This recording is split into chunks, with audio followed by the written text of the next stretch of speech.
In the 70s and 80s, the pineapple companies in Hawaii could not get enough locals to pick pineapples for some reason.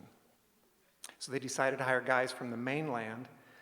I decided to get away from my stepdad, so I went over when I was 16, spent the summer with 12 other guys my age following a harvester through the fields of Maui. We were expected to pick 80 tons of pineapple a day. And when we were done with work, we had one big dorm room about the size of a classroom. So when I was 22, about 1 year away from becoming a teacher, I decided I needed to see if I was ready. So I went back to Hawaii as a Luna. That's the name of the guy that's supposed to be in charge of this crew of pineapple pickers. So I get there, and my guys show up, and one of them has chicken pox. So we get this local guy, Joe, who's going to fill in that week. So the locals get the day shift, so they can have normal lives. So it's Wednesday night. It has been raining hard. All the guys are in their little plastic yellow raincoats, not to keep dry, just to keep warm. And we come out of this field, out of this section of the field, and we're standing in the road waiting for the harvester and the truck to get repositioned. And we see this pickup truck driving in at 10 o'clock at night. It's Bushy, the camp coordinator. He jumps out of his truck and he says, "Hey, you guys want some hot chocolate?" So the guys are all enjoying their hot chocolate. And they slowly get back in the field, everybody except Joe. Joe just keeps drinking. And I said, "Joe, come on, let's go." And he ignores me. And I have zero skills. "Joe, you need to get in the field right now." And he throws down his hot chocolate and he goes, "Let's beef." I said, "You need to get in the field." And I turned to walk away, and some of my guys were behind me, and they're like, "Man, you could have taken him. We would have had your back, man." And these guys did not realize that I grew up with an abusive stepfather. So I learned at a very early age that nobody had my back, that I was the only one that could take care of me.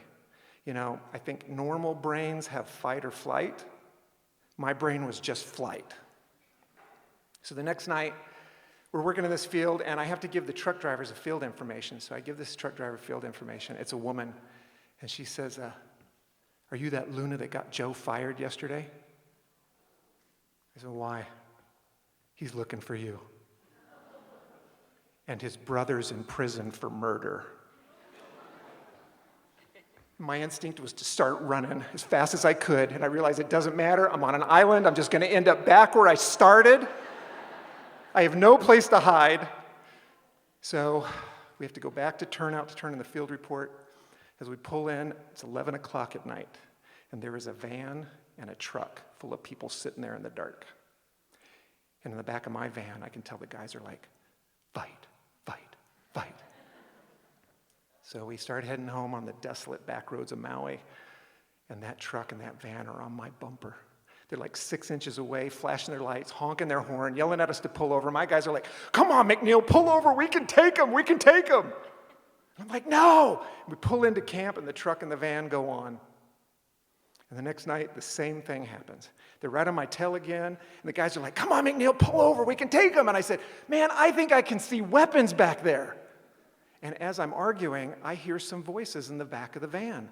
They are singing a song to Led Zeppelin's "Stairway to Heaven." "There's a Luna we know who almost got killed by Joe. Now he's driving the van back to turnout. When he gets there, he knows there'll be relatives of Joe who'll be waiting with nunchucks and shotguns." Ooh. I'm like, "What? Shut up. What are you guys talking about?" They're like, "Pull over." And I said, "No." And so we pull into camp, and the van and the truck go on. And this is my first week of work. And you've only heard about 50% of what was happening this week. So the next morning, I am brushing my teeth, and there's an open window here, and I hear, "Whoa, whoa, whoa, whoa, whoa, whoa, whoa, whoa, whoa, whoa." And I look through the window, through some bushes, and I see a car slowly cruising into camp, and Joe is sitting in the passenger seat with his hands in his lap and the window down. I'm like, "Oh my gosh, there's going to be a drive-by shooting." And I have nowhere to go, nowhere to hide. So I start to make my way out to see what's going on. By the time I get out there, Joe's gone, and he has stirred up a hornet's nest. Everybody's rushing to find me. Like, did you see what you happened? Did you see what happened? Joe was looking for you. But something changed. In that moment, it was no longer fight, fight, fight. It was suddenly this group of people that were just concerned about one of their own. And for the first time in my life, it felt like maybe somebody had my back. And that was the first of many things I learned that summer working with those guys.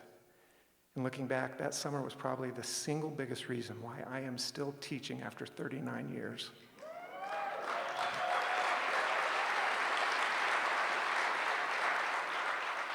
Got up at 5 a.m. to proctor finals this morning, guys.